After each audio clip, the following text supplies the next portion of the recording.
Now, when do we start investing in property? Now, I've got clients that have started at 50, 40. I've got clients that have purchased at 60. I've also got clients that have purchased their first property at 19 and 20. There's really no time to get into the market apart from whether you're financially ready and whether you're capable of getting in there. Now, we'll sit down with you and have a look at your situation and find out whether you are ready in those stages to move forward. Now, we may need mum and dad's help, we may need friends' help, it may need some help involved to get going. However, looking at your situation, if you're a year away or 2 years away, we can plan for that moment as well.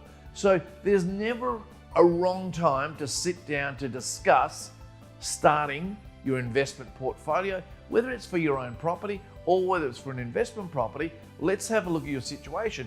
And if you're living at home and mum and dad, that's even better, because your cost of living is probably a lot less than it could be in 3 or 4 or 5 years' time. So could you give you that really good head start to investing in property?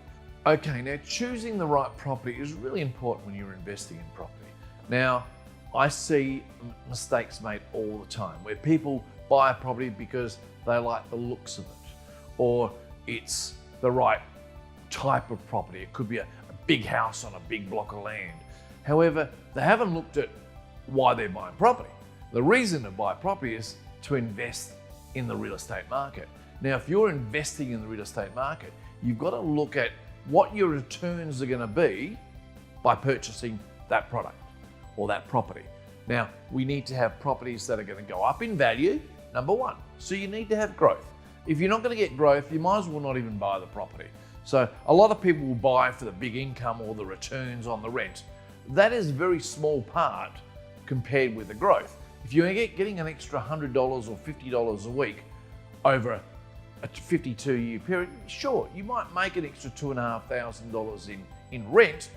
However, if the property is not growing, it's not worth investing in that property. I'd rather get $50 less than the market and my property grow by 4 or 5% on a $400,000 property, so I'm making $16,000 or $20,000 in growth and losing the $50 a week in rent. The next thing we got to look at is, who am I attracting?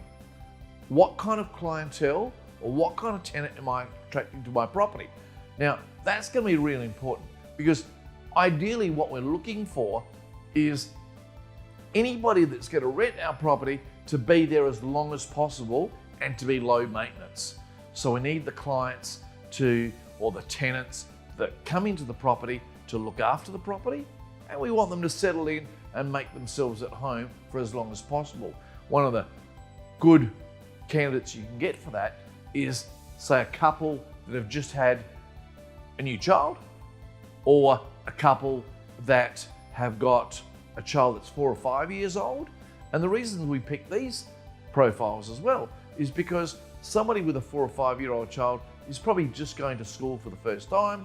They get to meet new kids, new friends, and all of a sudden they don't want to move. And they can actually control where the parents are going to be moving from home to home. If they like their school and they want to stick in that area, that will happen. Newborns, people don't want to move house when they've got a newborn again. So we've got to look at who we're attracting to these properties. We're also going to look at the maintenance on these properties too. Are we buying a property that's going to have high maintenance? What's the garden like? What's the material used to construct the home? Will they need to be upgraded? Will they need to be looked after on a yearly basis or every 2 or 3 years? Do we need painting? We're looking for materials that don't need painting. We're looking for more brick. We're looking for lightweight homes, like a Hebel construction these days is very popular.